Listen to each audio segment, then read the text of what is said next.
You still fall for that old gag? Yeah. Hi, Jim. Good afternoon, Captain. You better call me Dick. We're going to be doing a lot of talking in the next few hours. Fine, that suits me. Let's have a look at the weather.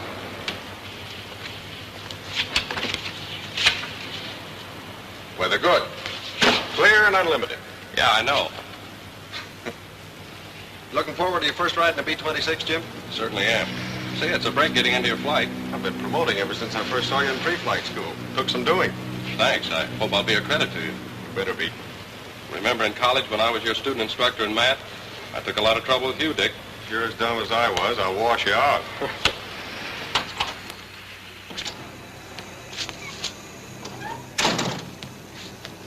There she is.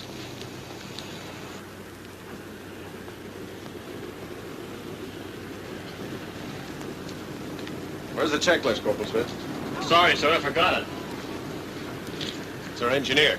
He's almost as green as you are. Me, Green?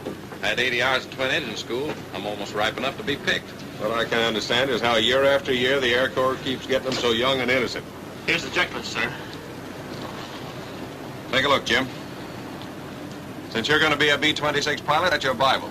As far as you're concerned, life begins with the checklist. And it may end if you don't use it. The checklist is first in war, first in peace, and the first thing you reach for in a B-26. Understand? No, you take it. I want you to make this check yourself. We'll do the before entering airplane check. Take over. Left landing gear and wheel well check. Well, that U-lock the crew member's removing is a safety precaution we have to prevent anyone from raising the landing gear while the ship's on the ground. You don't mean to tell me that's ever happened? That and worse. Now get on with that checklist and see that none of those other things ever happen to you. Tire for blisters, cuts, proper inflation, slipping on rim.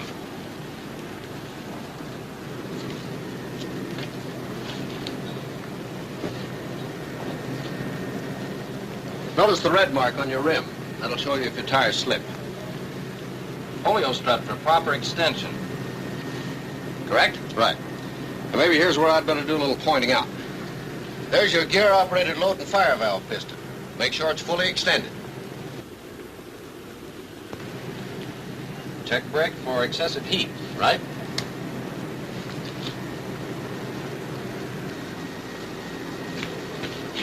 Check your brake shuttle valve for looseness. Your hydraulic lines for excessive leakage. Down lock pin engaged. Let's go. This is the camera door.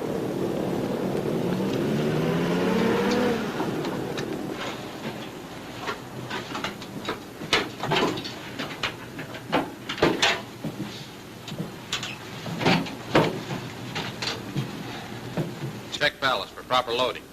You must have sufficient ballast back here in order to have a stable airplane. In this case, it's sandbags instead of guns and ammunition, but the weight must be there, whatever it may be. Without the sandbags, the nose is very heavy on landing, and it's impossible to keep from beating up your nose gear.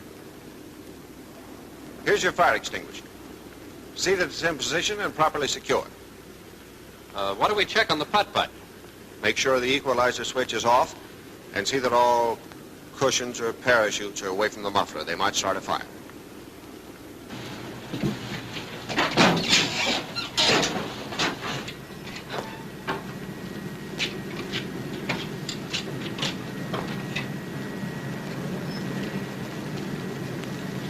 Next, right landing gear and wheel well check. You do that yourself, exactly the same as we did the left. Oh, there's the red signal on your Lux fire extinguisher. That's a quick way of knowing from the outside that the extinguisher has not been discharged.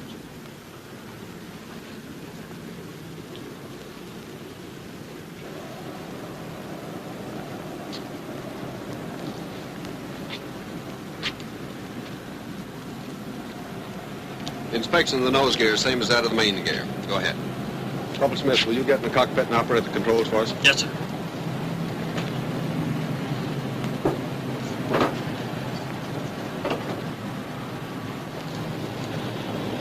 Now, this next check is to make certain that we always have free and maximum movement of ailerons, elevators, rudder, and attached trim tabs.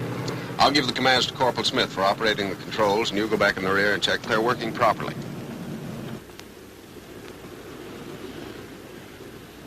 Full left rudder. Full right rudder. Rudder trim tab to hold full right rudder. Now all the way left. Turn the wheel all the way left. Now all the way right. Aileron trim tab to lower right wing. Now all the way to lower left wing. Stick all the way back. All the way forward. Elevator trim tab wheel all the way forward. Now all the way back.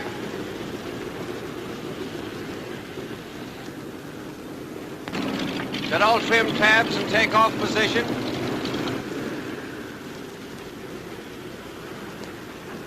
Flaps all the way down. Flaps in takeoff position.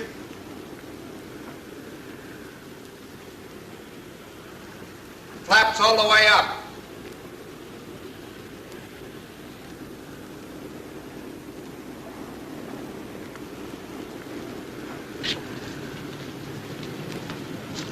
All's well with the flipper, Skipper. Good. Incidentally, you always taxi with your flaps in the up position.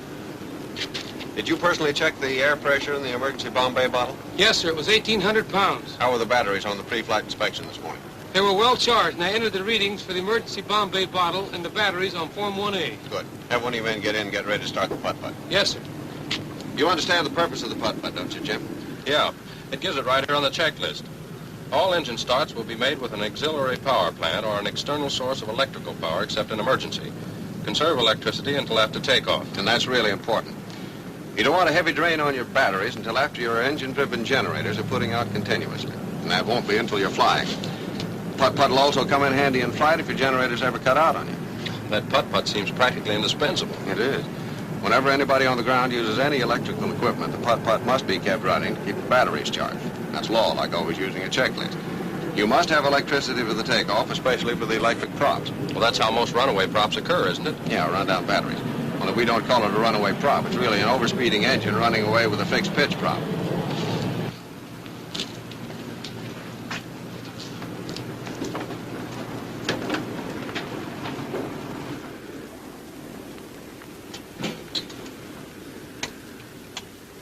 Let's see. This is the after entering airplane section. Check flight hydraulic servicing can for full service. Tap it on the side to see if it's full.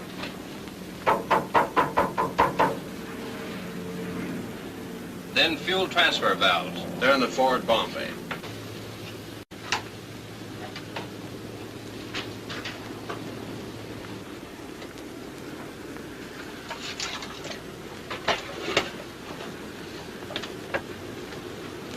Fuel transfer valves off. Fuel transfer pump off.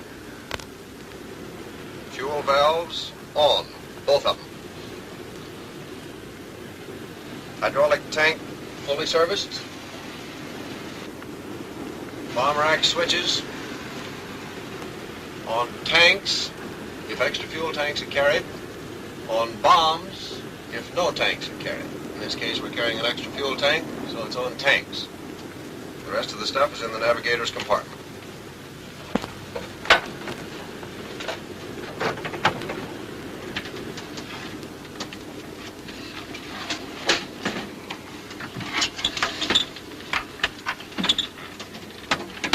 Generator switches. Off.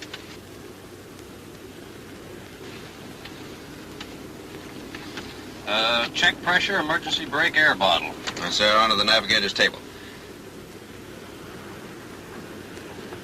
And check that the valve is open as placarded. And make sure that this bleed valve up here ahead in the cockpit is closed. That's it.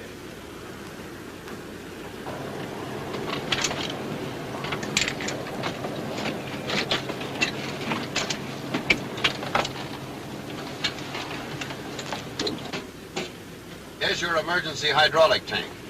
Make certain it's fully serviced.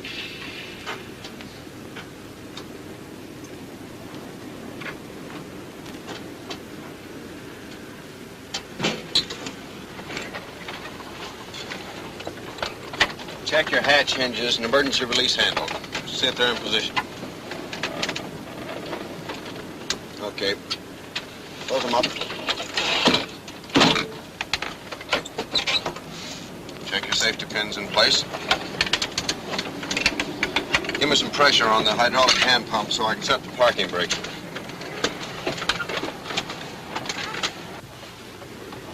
How long do I keep this up? Well, you can't pump anymore. Till the hydraulic gauge shows the pressure's up.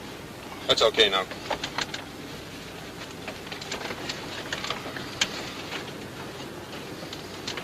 Take a look outside. If it hasn't been done within the previous hour, both props are turned over by hand 2 or 3 revolutions with the ignition off. Just to clear out any oil that may have settled in the lower cylinder. You've been in the Air Corps long enough, Jim, to know the importance of checking Form 1A. No red diagonals, gas, wing tanks, and 1 bomb bay full, oil full, no other remarks. What's your serial number? 918162. Say that or dial it.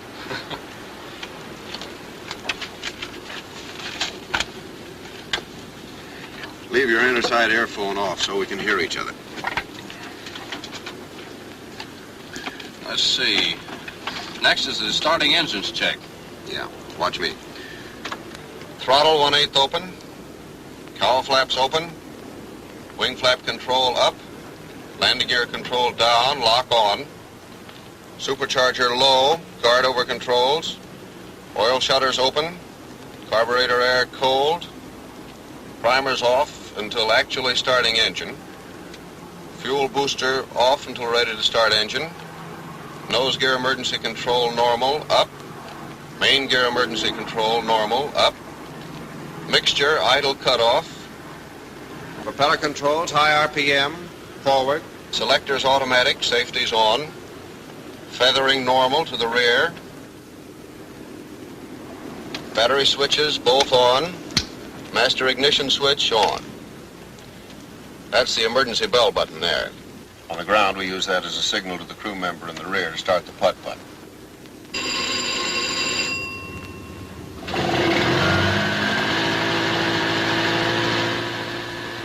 By cutting your battery switches for an instant and looking at your landing gear position indicators, you can tell if your putt-putt is putting out juice. Main inverter switch on. Spare inverter off. Magneto switch on. I'm going to start the left engine first. Clear. Clear. Here's how we get them started, Jim. Starter energizing switch on for about 30 seconds. Booster pump on. Primer on for about 5 seconds. Then I press the engaging switch. Now it's your job to shove the mixture control to auto reds the moment the engine fires.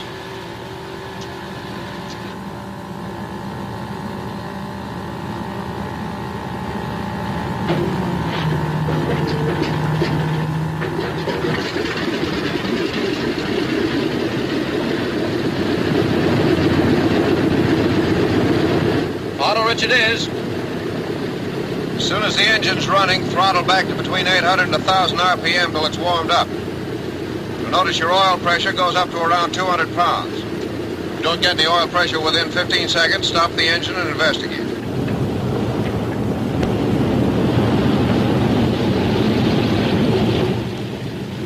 Wonderful. You're learning. Auto Rich Anthony, they call me.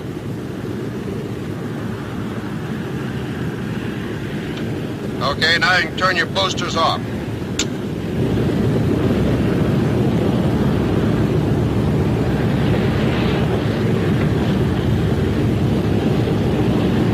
You'll know your motors are warmed up when the oil temperature gauge hits 40 degrees and the oil pressure drops suddenly to normal. The cylinder head temperature gauge will read from 100 to 200 degrees. They're okay now. Then you hit your emergency bell button again. That's a signal to the crew member back there to shut off the putt-putt and get out of the airplane.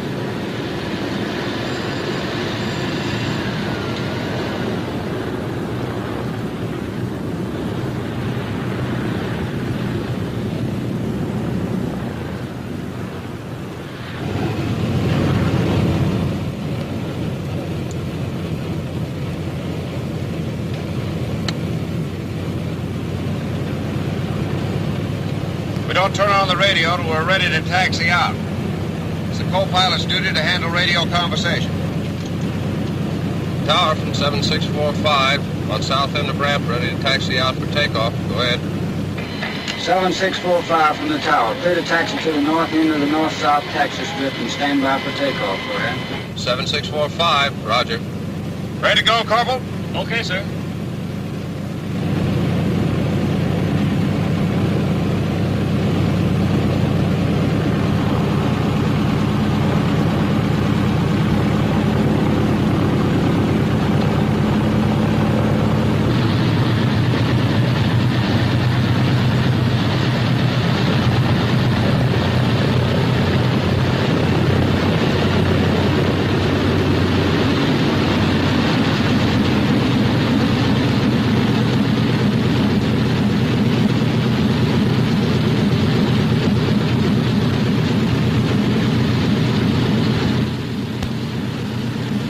One thing you must always remember is that you're in a ship with a tricycle landing gear.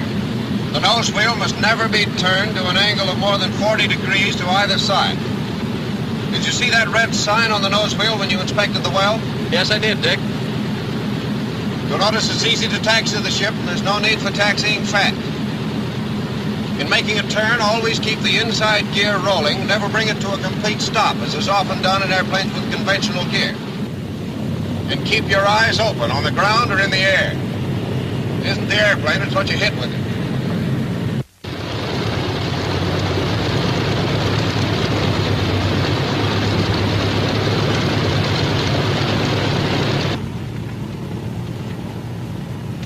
When you park, always make certain that your nose wheel is straight ahead.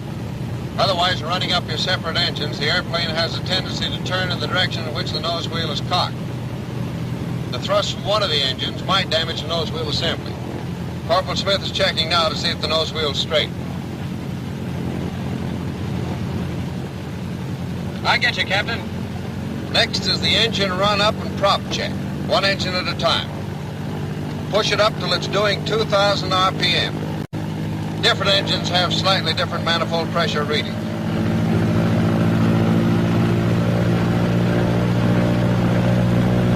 Is that the RPM at which you check the mags? Yeah. Look at your checklist. That's first. I'm sorry.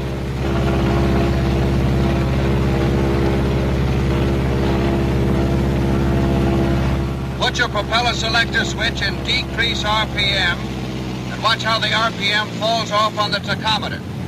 As soon as you see it drop, return the selector switch to increase RPM, and notice how the tachometer shows increase back to 2,000. Do you hear how the sound of the propeller changes? You can hardly miss it. That's right. Put your propeller selector switch in automatic and test your propeller pitch control handle. Pull it part way back until the RPM decreases 200 revolutions, keeping your eye on the tachometer. Then push it forward, watching the tachometer to see that it returns to 2,000 RPM. The next step is to throttle back to 1,400 and do the same thing with the other engine.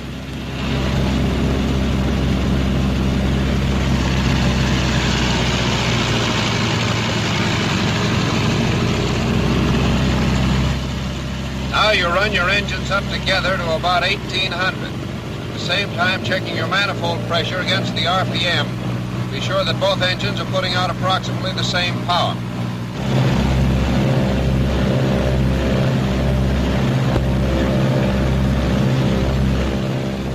Corporal, check the generators. If Corporal Smith finds the ammeters are showing more than 10 amps difference, we'll give this airplane back to the crew chief. Generators are okay. Oil temperature is 60 to 80.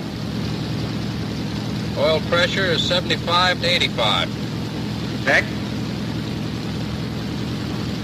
Fuel pressure with booster pumps off, 15 to 17. Check. Turn the boosters on. Yeah. Should be 12 to 17 pounds now. Check. Is the takeoff checklist next? Right. Check instrument panel for placarded operations instructions. Cow flaps, open for all ground operation. Wing flaps down 1/4 to 1/2 as required. Remove landing gear control lock. Supercharger low. Oil cooler shutters open except during extremely cold weather. Carburetor air control, cold. Hydraulic pressure 750 to 950 pounds per square inch. Booster pumps on. Primers off. Nose gear emergency control, normal up. Main gear emergency control, normal up. Mixture control, auto rich. Propeller controls, high RPM, forward. Propeller switches, selector, automatic. Safety on, feathering normal. Batteries on. Are the generator mainline switches on, Corporal? Generator's okay, sir. Don't start takeoff with cylinder temperature above 205 degrees centigrade.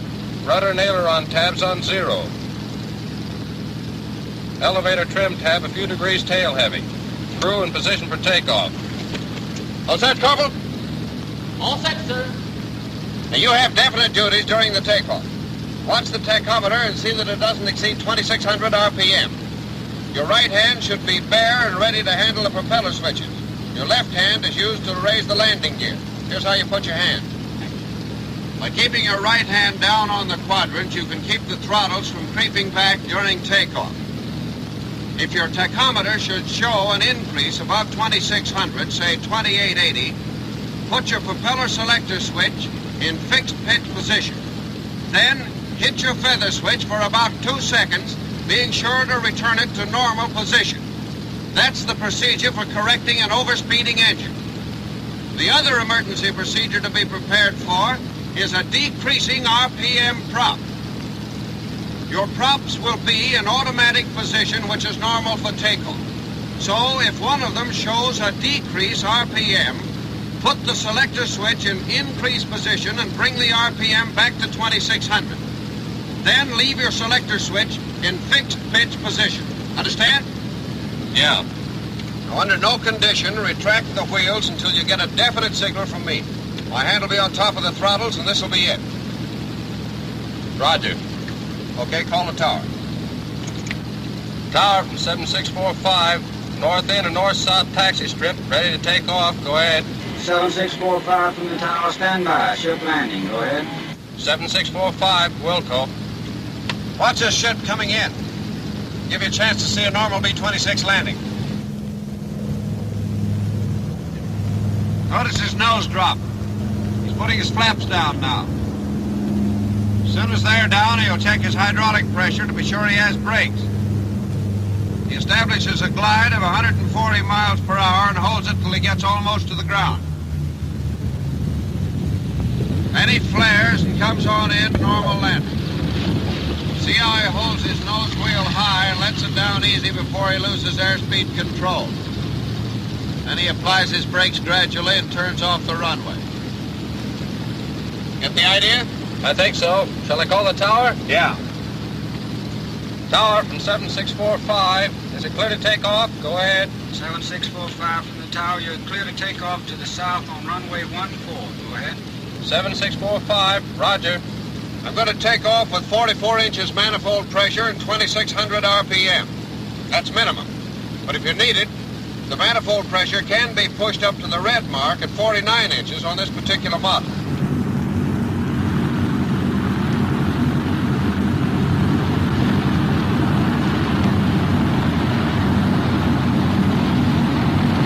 After the roller started, you use very little brakes to keep the ship straight.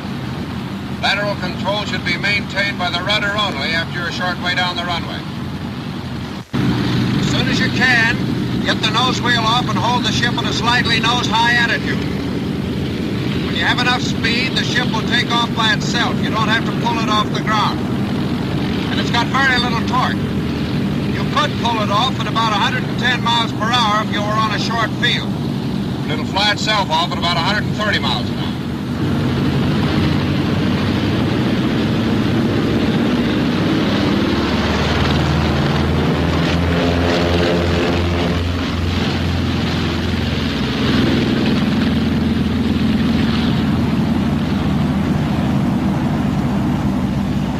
Throttling back now to normal rated power, which is 38 inches of manifold pressure.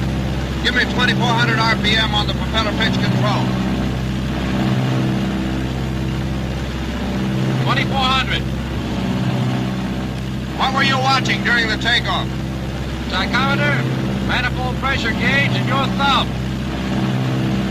You ever get to be a B-26 pilot, don't waste any time giving the signal to get that gear up for the moment you're sure you're off the ground. Because? Because when you run out of runway, your landing gear is no good to you. Pretty tough getting to 160 miles per hour until that gear's tucked away. I see what you mean. Well, we're climbing now. We do that at exactly 160 miles per hour until the flaps are raised. The airplane should be at least 800 feet above the ground before you raise it. This is what is known as milking them up. You do it a little at a time, and you keep your hand on the flap handle until the flaps are all the way up. If you don't, and they should come up on one side only, you'll go into the most violent bank you ever saw in your life. But you can stop it by putting the flaps back down again. Can I take my eyes off the tachometer? Yeah. Put them on the hydraulic controls. It's time to neutralize them. All air work is done with cowl flaps, wing flaps, landing gear, and oil cooler shutters in neutral position at all times, in order to prevent loss of hydraulic fluid from the entire system in case one of the individual lines develops a serious leak. Turn off your boosters. Airspeed indicator says we're picking up speed.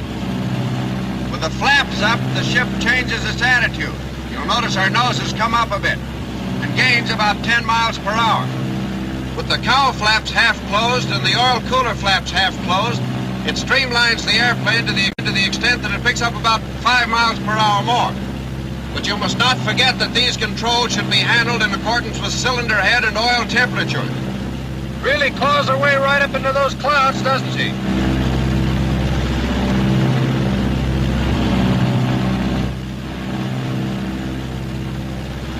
You fly her for a while, Jim. Get the feel of the controls. See how easily she handles. Nice. Try some shallow dives and climbs, a couple of gentle turns.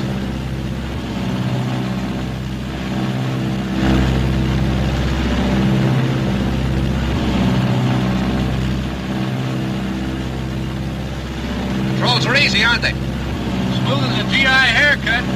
Easy to coordinate, too. Hey, you're skidding, sonny boy. Take a look at that turn and bank indicator. What causes that? Something I forgot to tell you. The plane has a very sensitive rudder, and you'll skid on all your turns if you don't correct for them. Try it again.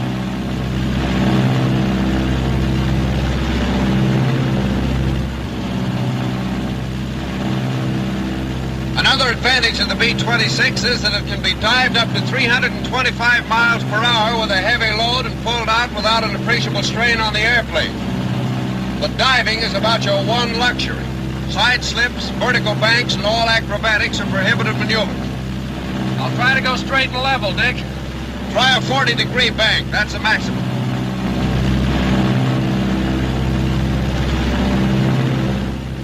By the way, the B-26 is a good airplane to go to war in. It's got plenty of power, plenty of armor plate, and plenty of guns. I'm beginning to think it's a good plane to go anywhere in. Let me take over for a minute. I want to show you a power-off stall. Power-on stalls are prohibited in the B-26. This one will be with the nose not over 10 degrees above the horizon.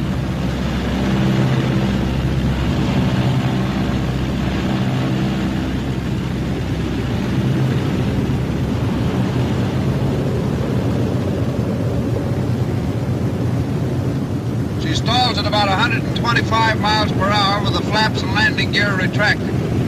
About 115 miles per hour with the flaps down, and about 100 miles an hour with flaps and landing gear down. Notice the pronounced shuddering just before the stall.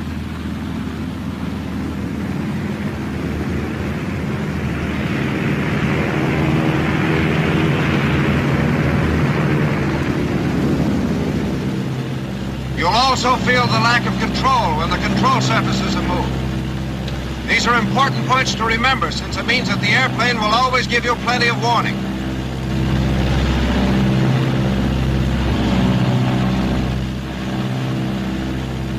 Another advantage is that it falls straight forward from this type of stall with no tendency to drop off on either wing. Of course, in power on or nose high stalls, it may fall off on one wing.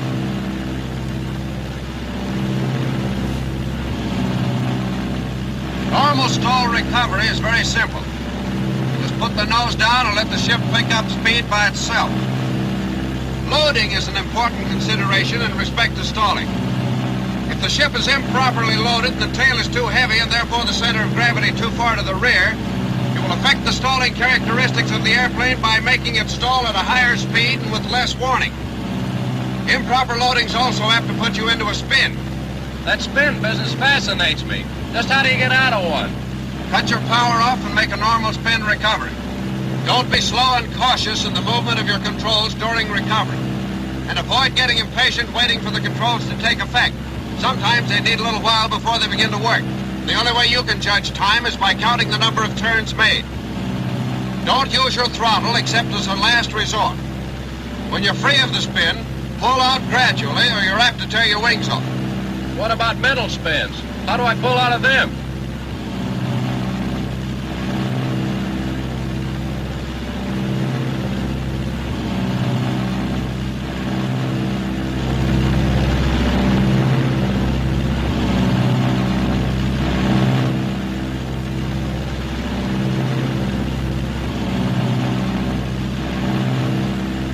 About time we were heading for the barn. But before we do, I want to show you how this airplane flies on instruments. See how our gas is.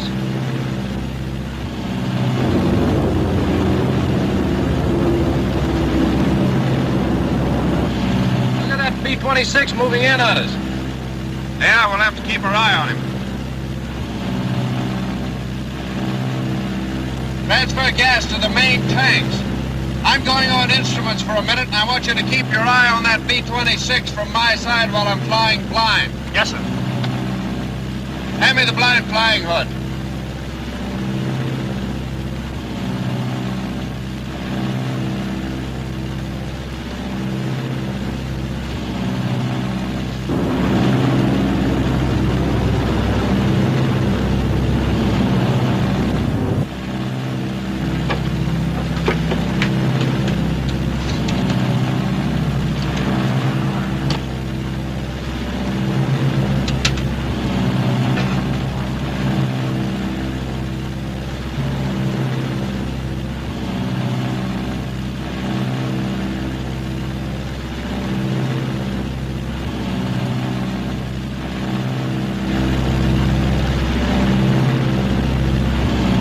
Watch that 26 from your side, Jim. I'm going to let down to 4,000 feet to show you how easy it is to set a constant rate of descent in a B-26.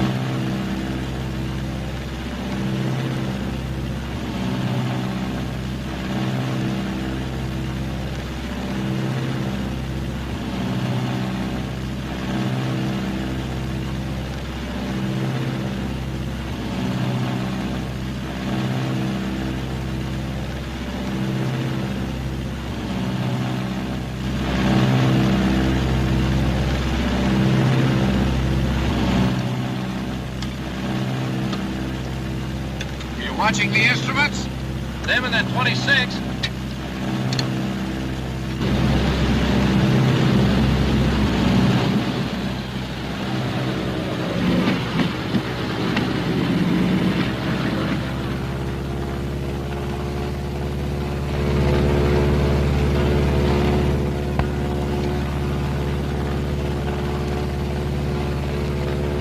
Nose down slightly and trim.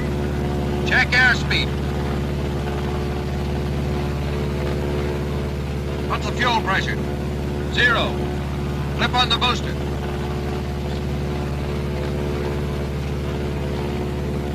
No rise in pressure. The fields in sight. Do you think we can make it?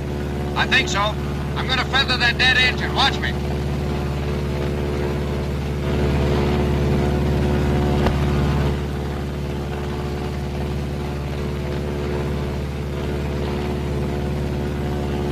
The ignition switch is left on until the propeller has stopped turning.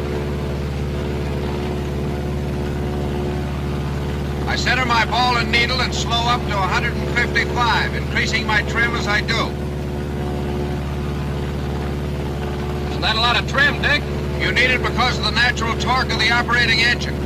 Going on the right engine requires about 5 degrees more trim than if you were going on the left. The slower I go, the more trim I need. But I've got to watch that needle and ball while trimming. What's the airspeed? 155.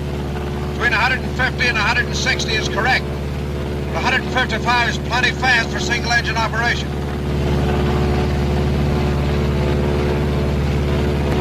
Shall I give him the bad news back at the tower? Tower from 7645. I'm about 8 miles west of field, 4,000 feet, operating on a single engine. Request instructions for emergency landing. Go ahead. 7645 from the tower. The field is clear for emergency landing. Wind is south 10. Go ahead. 7645, roger.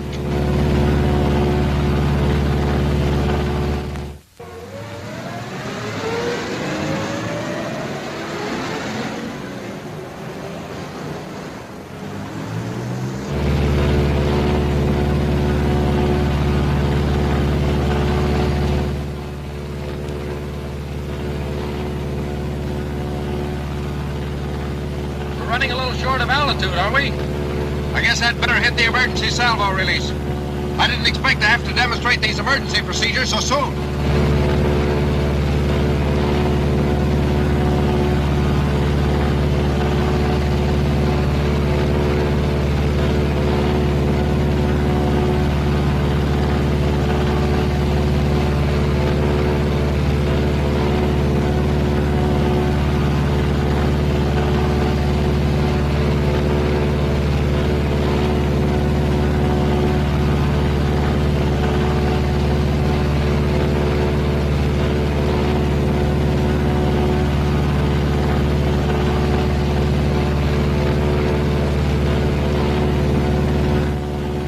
Increases when the bomb bay doors are open, so I had to nose down slightly to hold 155.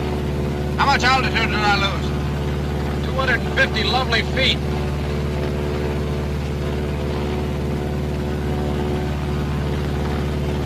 I'm going to make a 90-degree approach, Dim. With all turns into the good engine. Turns made into a dead engine are invitations to a spin.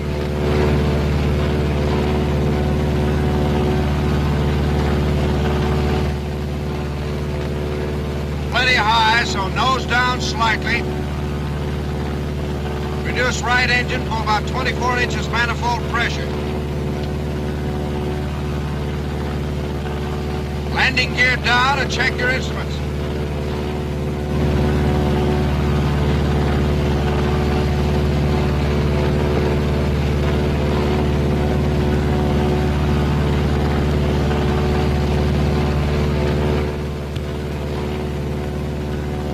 Gabriel didn't blow his horn. Check your hydraulic pressure gauge. I've got the nose down again to hold 155. You're on the field side, so you'll have to tell me when to turn. I can hardly wait.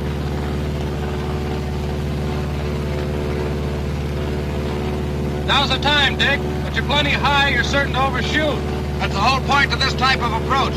Always overshoot, never in any circumstances undershoot. You can always dive off excess altitude. The next step is to decrease the power on my operating engine until it's virtually shut off. And then trim a few degrees to the other side.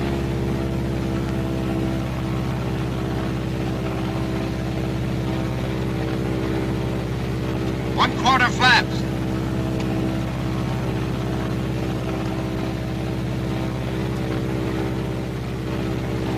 One-half flaps. What's my airspeed? 155. That's minimum for this kind of a glide. 4 flaps now? No, not until I'm positive I'm going to overshoot. Okay, full flaps.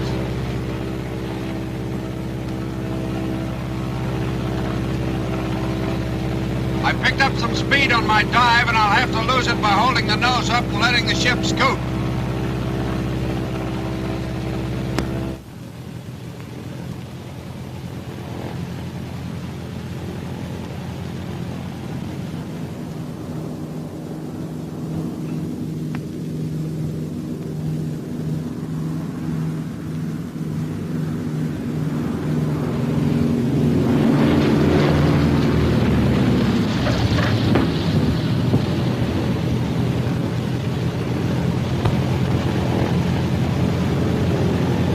Once she's on the ground, notice how straight she rolls, with no tendency to ground loop.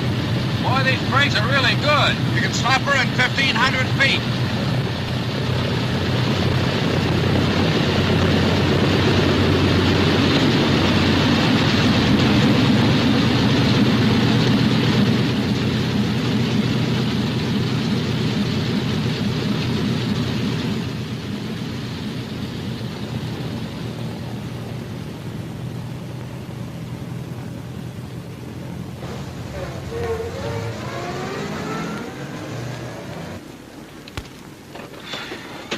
Very interesting, Captain.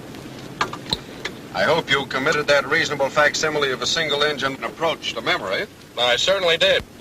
Say, by the way, what would you have done if you'd had to stop in a hurry and didn't have any hydraulic pressure? I'd have had you give me more pressure on the hydraulic hand pump. If that hadn't worked, I'd have pulled the emergency air bottle, which is connected directly with the brakes. Well, that's the fastest stop you can make, huh?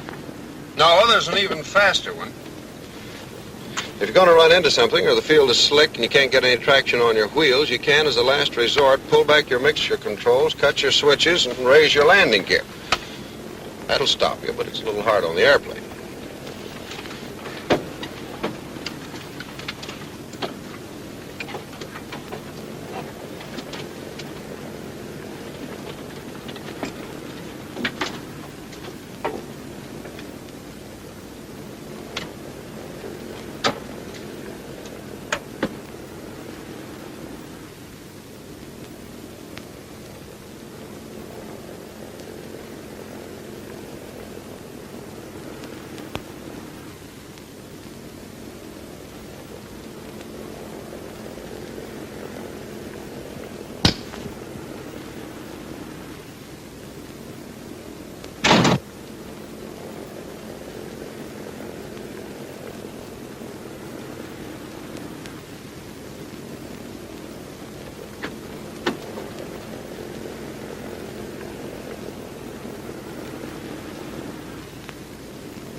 Just one more question, Dick.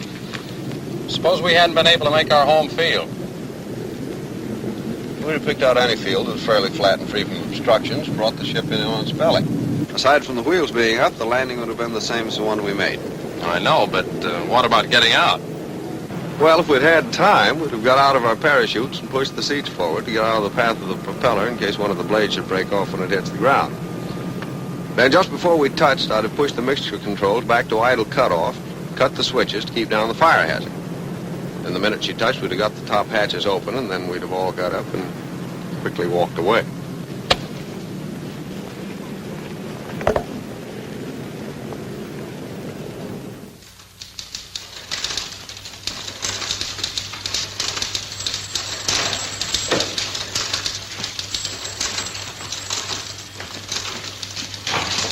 Come in.